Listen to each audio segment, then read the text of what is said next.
In recent years, paving over gardens and using plastic grass has been trending in cities across the world, leaving less and less space for green gardens. While this may seem harmless enough, it has an immense impact on the environment that we should all be aware of. Research from the University of Sheffield has shown that green garden spaces in cities have decreased by up to 50% over the last 2 decades.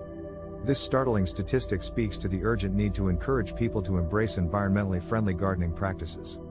To this end, the University of Sheffield has recommended that policymakers offer incentives such as discounts on council tax or water bills to gardeners to encourage them to take eco-friendly approaches to gardening their gardens. These incentives could be given to homeowners who set aside over 50% of their garden space for plant life, as this is where the most benefit to the environment can be found.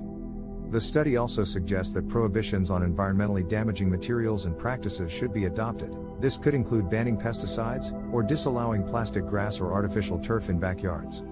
These steps will help to keep urban temperatures down, protect the environment from flooding, and provide a refuge for wildlife. However, even with incentive structures in place, there is still more to be done in order to make sure that green space is preserved in cities. Professor Ross Cameron, an expert in landscape horticulture at the University of Sheffield, suggested a more radical approach that we should all consider in light of the climate emergency and biodiversity loss. He suggested that citizens of cities should be more conscious of their gardening practices, as more and more of our urban areas are becoming paved over for cars and sterile patio space. It's clear that further action needs to be taken to make sure green gardens are preserved and appreciated in urban areas.